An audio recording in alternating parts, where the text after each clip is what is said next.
오늘 하나님의 말씀은 구약성경 에스겔 33장 1절에서 7절, 에스겔 33장 구약성경 1201페이지입니다.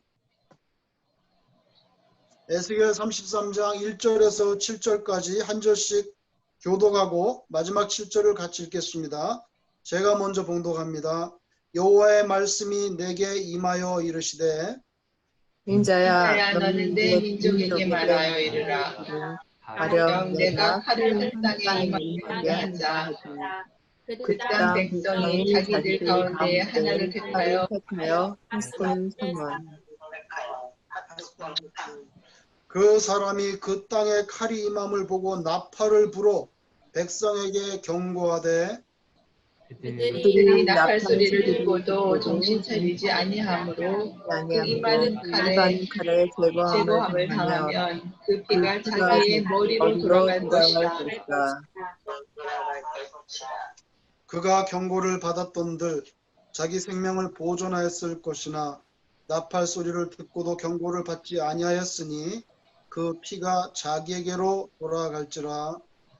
그러나 칼이 임함을 파수꾼이 보고도 나팔을 불지 아니하여 백성에게 경고하지 아니하므로 그 중에 한 사람이 그 임하는 칼에 제거당하면 그는 자기 죄악으로 말미암아 제거되려니와 그 죄는 내가 파수꾼의 손에서 찾으리라. 내가 파수꾼의 손에서 찾으리라. 7절 같이 읽겠습니다. 시작. 인자야, 내가 너를 이스라엘 족속의 파수꾼으로 삼음이 이와 같으니 너는 내 말을 듣고 나를 대신하여 그들에게 경고할지어다.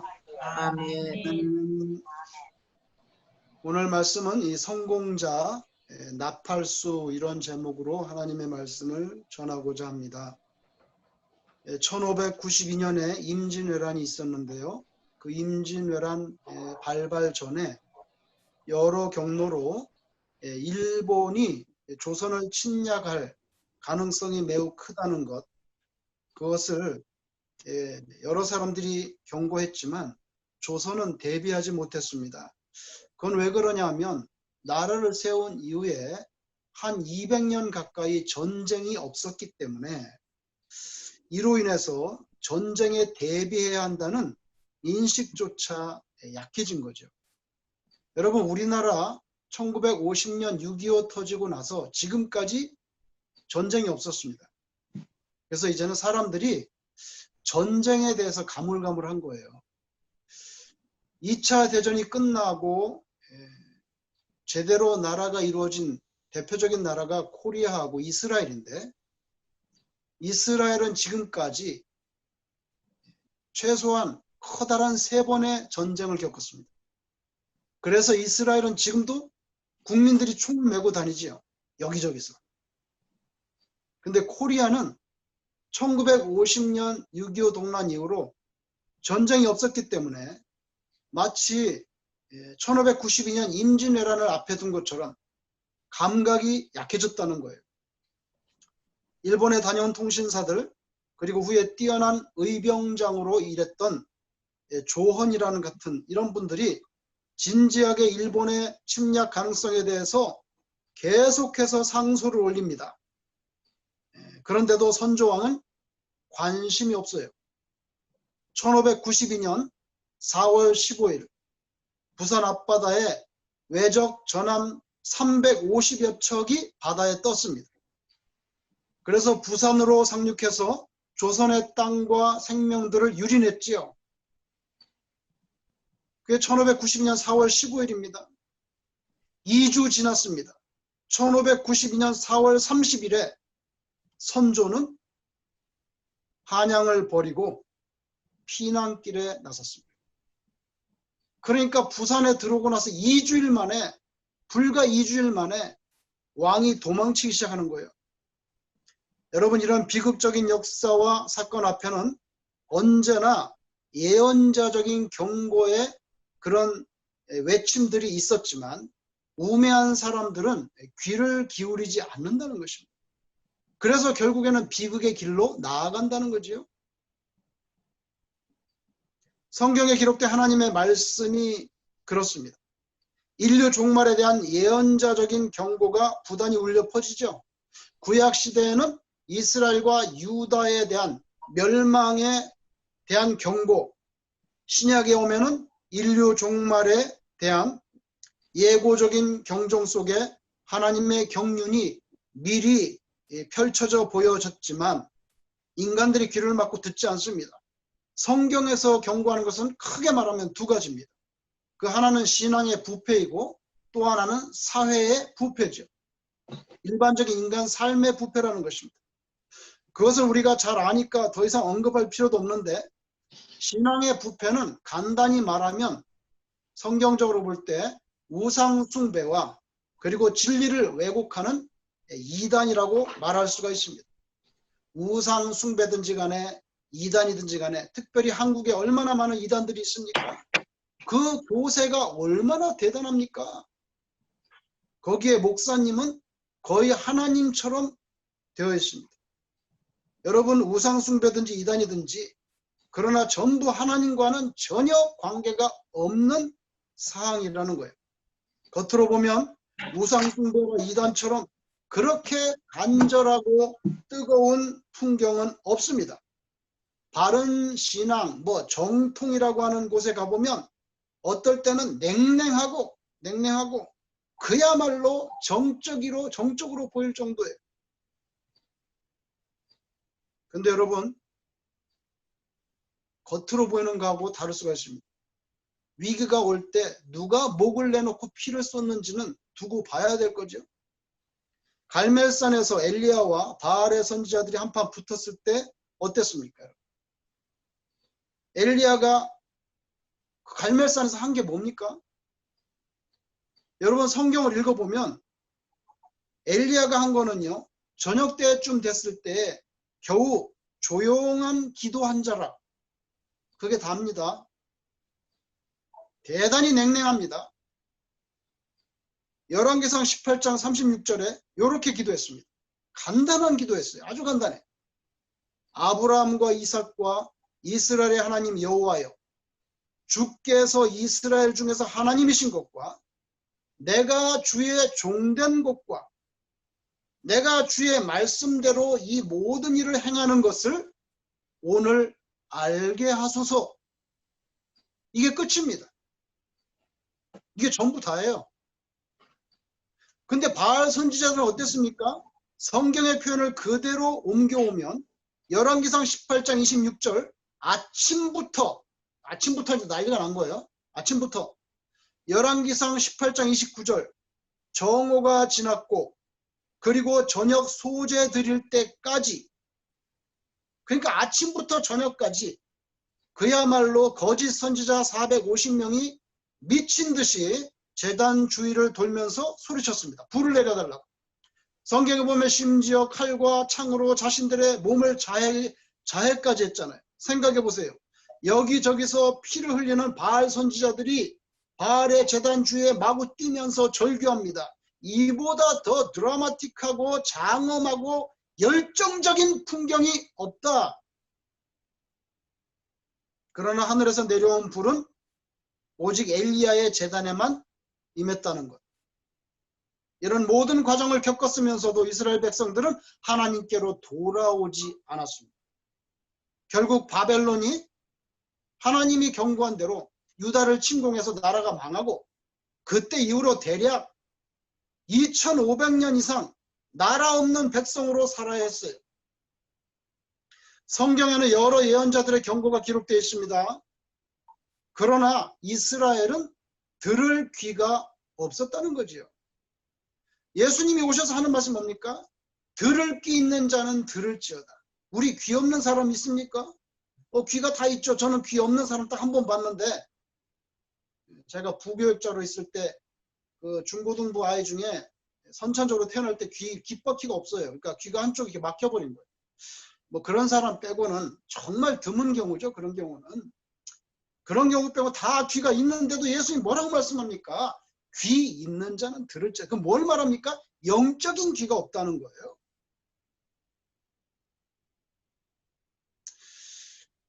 그런 상황 속에서 계속해서 하나님의 경고를 외친 예언자 중에 오늘 본문에 에스겔이 있습니다. 안 그래도 바벨론의 포로로 끌려가지고 비참한 지경에 놓인 유다 백성들에게 심판의 말씀을 선포하는 것은 미움받기 딱 알맞습니다. 안 그래도 살기가 힘든데 뭐 좀 잘 된다 뭐 이런 좋은 말씀을 하지 맨날 심판의 말씀이나 주고 말이야.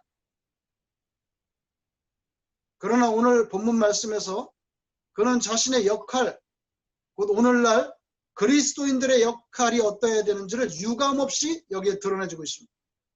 여러분, 여기 파수꾼이 한 명 있습니다. 그 땅에 칼이 지금 임하려고 합니다. 그것이 전쟁이든 전염병이든 또 다른 뭐 지진이든 핵폭발이든 간에 어떤 형태로든 간에 하나님의 칼이 임하려 할 때, 오늘 본문을 보세요. 하나님의 칼이 임한다 했다고 그렇게 가정하고 있습니다. 예? 겉으로 보면 다 사람이 저지르는 재앙이지만 그러나 그 속에 본질은 하나님이 하시는 거죠. 그런 하나님의 칼이 임하려 할 때 빨리 나팔을 불어야 할 책임이 파수꾼에게 있다는 거죠. 백성들이 그 나팔 소리를 듣고도 깨닫지 못하면 그들이 칼에 맞아 죽는 책임 그 사람들에게 있습니다. 그런데 이 파수꾼이 나팔을 불지 않아서 백성들이 죽으면 그 핏값은 바로 그 나팔수 파수꾼들에게 찾을 수밖에 없다는 말씀입니다. 본문에서 그 파수꾼은 바로 에스겔이죠. 그러니까 자기는 할 수 없이 외쳐야만 된다는 거예요. 임진왜란 2년 전 1590년 일본의 통신사로 다녀온 김성일하고 황윤길. 그런데 김성일과 달리 황윤길은 앞으로 일본이 침략할 변란의 가능성이 굉장히 심각하다고 정확히 보고를 했습니다. 여러분, 율곡 이 선생은요, 1583년 임진왜란 일어나기 9년 전입니다. 9년 전. 그럴 때 율곡은 나이가 48살이었는데 병조 판서를 지냈습니다. 우리나라로 말하면 국방부 장관 같은 거 아니겠어요? 나이 48, 임진왜란 발발 9년 전 병조 판서 지내면서 군사 10만은 있어야 된다. 당장 군사 10만을 양성해야 된다고 주장했는데 아무도 찬성하지 않았어요. 그때는 유성룡조차도 뭐라고 말했냐면 일이 별로 뭐 난리도 없고 전쟁 소식도 별로 없는데 일이 없이 군대를 양성하는 것은 화근을 만드는 것이 될 것이라고 반대했습니다. 유성룡이. 근데 나중에 임진왜란이 터졌을 때 유성룡은 율곡 2를 기억하면서 크게 후회했지만 여러분, 율곡은 이미 임진왜란 발발 8년 전에 세상 떠났어요. 신앙의 세계도 크게 다르지 않습니다. 마귀의 침략은 예수의 세계를 무너뜨리고자 하죠. 인류의 역사는 요한계시록에서 말하는 종점을 향해서 달려갑니다. 그건 아무도 부인할 수 없어요. 세상의 사람들이 하나님의 존재를 믿지 않고 부인하는 것이 참으로 어리석게 보이는데요. 그냥 간단하게 생각하면은 창세기에 보면 선악과 먹으면 죽는다. 그래서 다 죽잖아요, 지금. 예?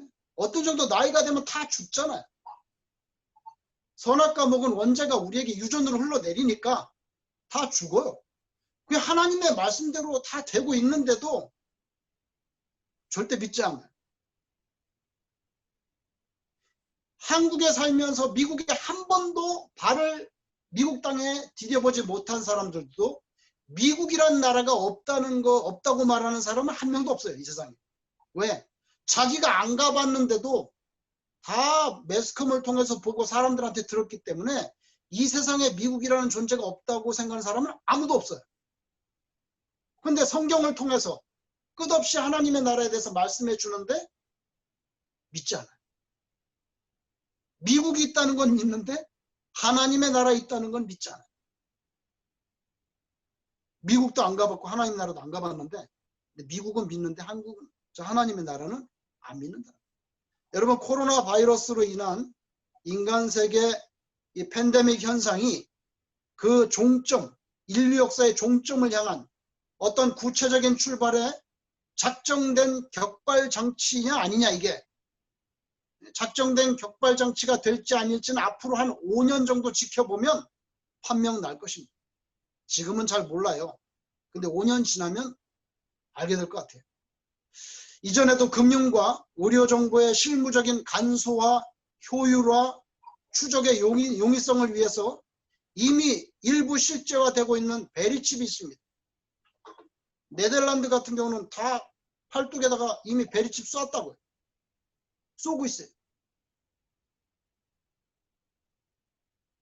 근데 이번 코로나 같은 팬데믹 현상으로 온 인류 한 사람 한 사람 개개인에게 개별 코드를 할당하고 전산화해가지고 확진자를 정밀하게 추적하려 드는 경향이 실제적으로 글로벌화 된다면, 정말 그렇게 된다면 그때는 요한계시록에서 말하는 짐승의 표가 인류 각각의 의료적인 생존권 보장, 살려면 받아야 되는 거예요.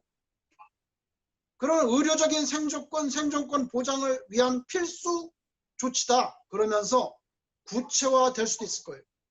그리고 안 받는 사람은 문제가 됩니다. 안 받는 사람은 추적이 안 되면, 그 사람이 병 걸리면 다 돌아다니면서 전염병 일으키면 그 사람 하나로 끝나는 게 아니라 다른 사람이 죽기 때문에 이건 무조건 의무적으로 받아야 된다.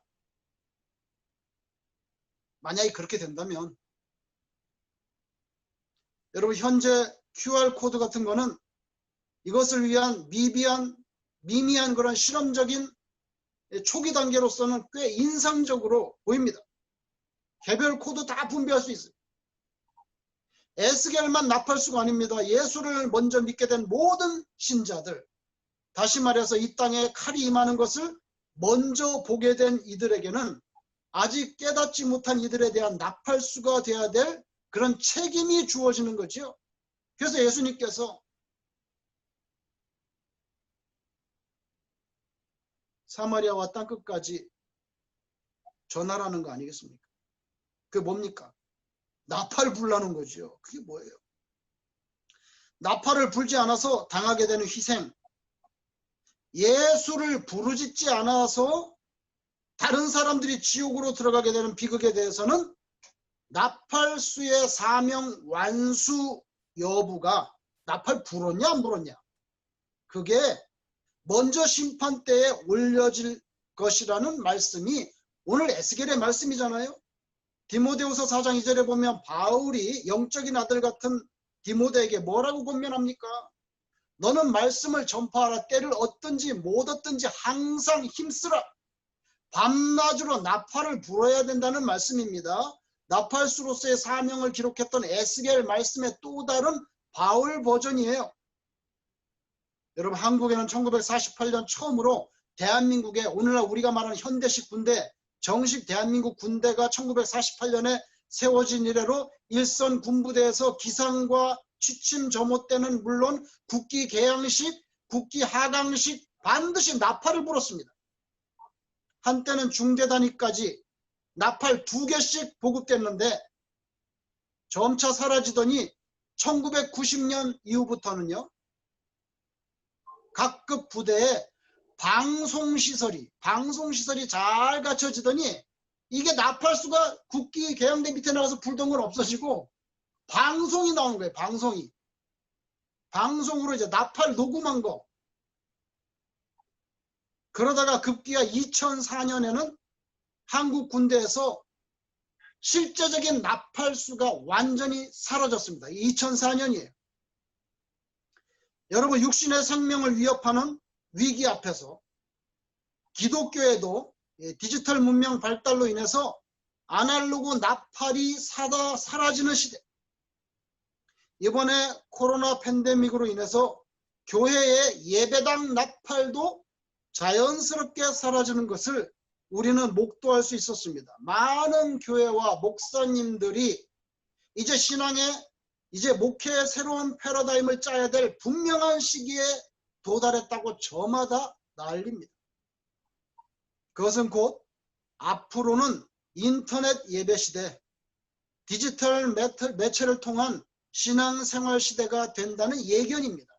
컨택이 아니라 언택, 글자 그대로 언택, 비대면 신앙 시대가 온다는 거예요. 여러분, 만약에 코로나 바이러스가 계속 치명적이고 사라지지 않는다면,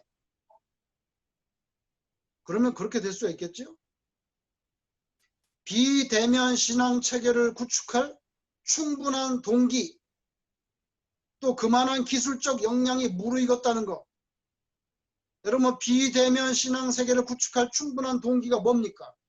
모이면 병 걸려 죽는다. 또 그만한 기술적 역량이라는 건 뭡니까? 눈부시게 발전한 뛰어난 디지털 문화와 온라인의 효용성이 충분히 입증되어 있지 않냐? 뭉치면 살고 흩어지면 죽는다. 이 말은 누가 했습니까? 김구가 했는 줄 알았더니 자세히 찾아보니까 1948년 초대 대통령 이승만이 취임 연설에서 했던 말이더라고요, 이게.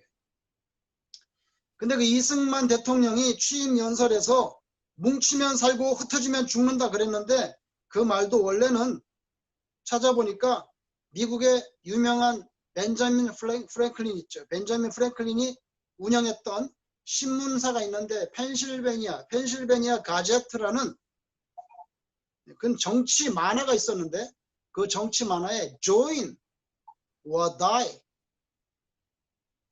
합력하자, 안 그러면 죽을래? 조인하든지 죽든지, 거기에서 유래된 말입니다. 아마 이승만 대통령 미국에서 공부한 사람이죠. 프린스턴 대학에서 정치학 박사 받은 사람이에요. 그러니까 그 유명한 말을 알고 있어서 인용했나 봐요. 근데 여러분, 뭉치면 살고 흩어지면 죽는다? 격세지감. 격이 뭡니까 여러분?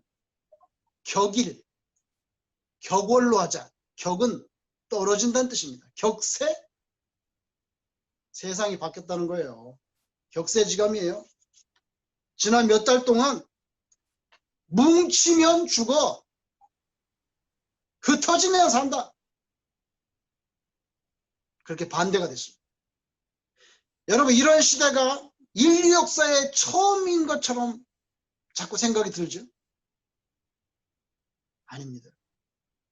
벌써 오래전에 예수님 부활 승천하시고 난 후에 로마의 지독한 핍박 아래서 벌써 겪었던 일입니다. 뭡니까? 뭉치면 죽는 것.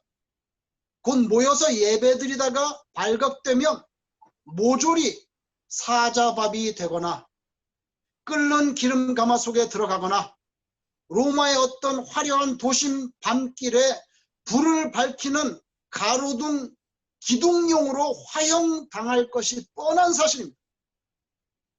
결코 코로나 바이러스 사태보다 덜 위협적이었다고 말하지 못합니다. 걸리면 죽어요.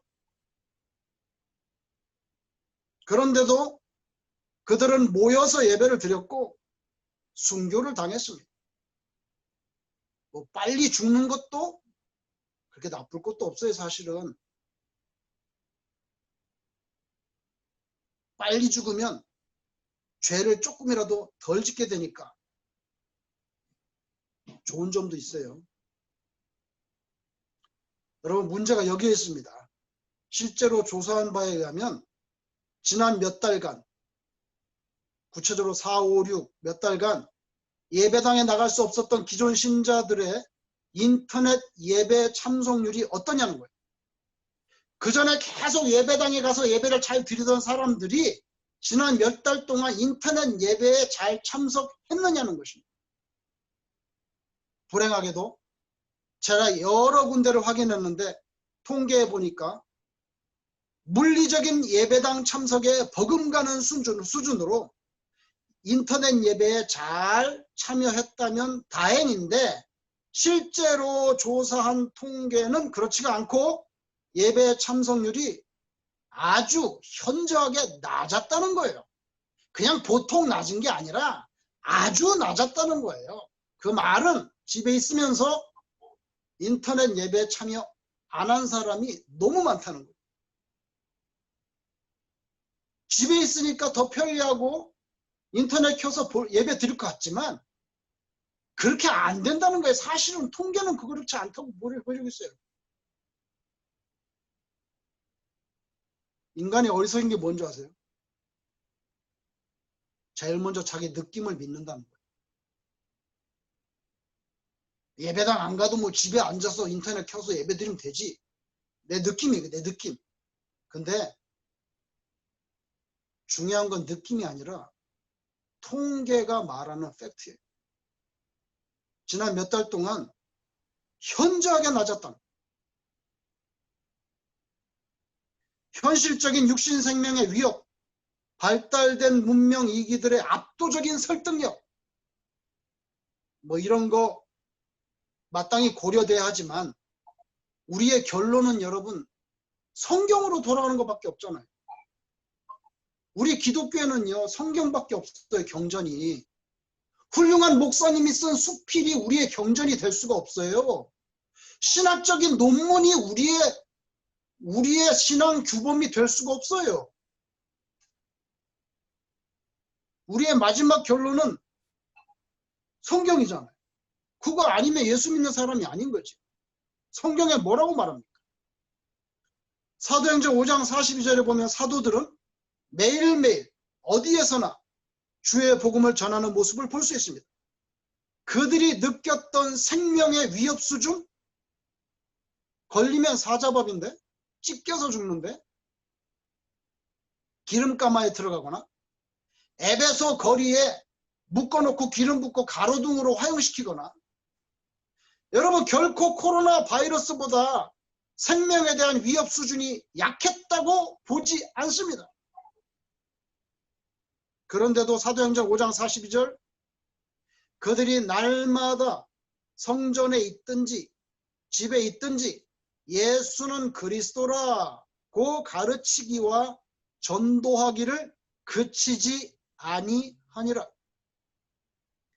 They never stopped teaching and proclaiming the good news that Jesus is the Christ. 예수가 너희들이 기다리던 메시아다.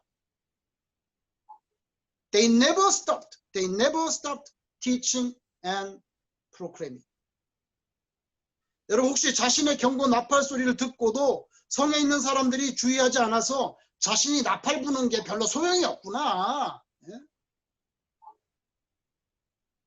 내가 나팔 부는 게 별로 소용이 없구나. 그렇게 알았더라도 여전히 나팔을 불어야 됩니다. 사명이라는 것은 그 목적이 성과에 있지 않고 여러분 사명의 목적이 뭔지 아세요? 사명은 끝까지 피니시해야 된다는 거기에 있는 거예요. 죽을 때까지. 사명의 목적은 성과가 아니라 완수입니다. 우리는 자본주의 국가에서 살잖아요. 자본주의 사회 속에서. 뭐 평생 자본주의 사회 속에 살다 보니까 우리에게 익숙한 게 뭔지 아세요? 이윤 창출입니다. 우리의 뼛속까지 들어와 있어요. 그래서 돈이 되냐고 이득이 되냐고 성과와 업적에 자연스럽게 익숙해집니다.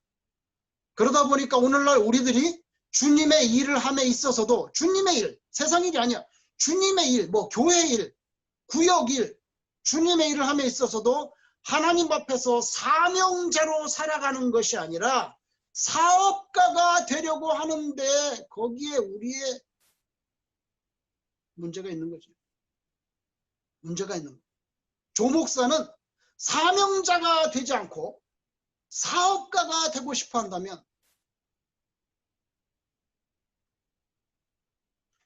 여러분 예수님을 믿으면 하나님의 나라의 시민이 된다.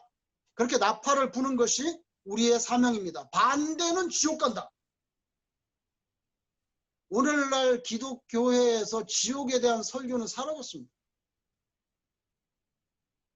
여러분 지옥에 불이 펄펄 끓는다고 맨날 설교하는 그런 목사님 봤어요?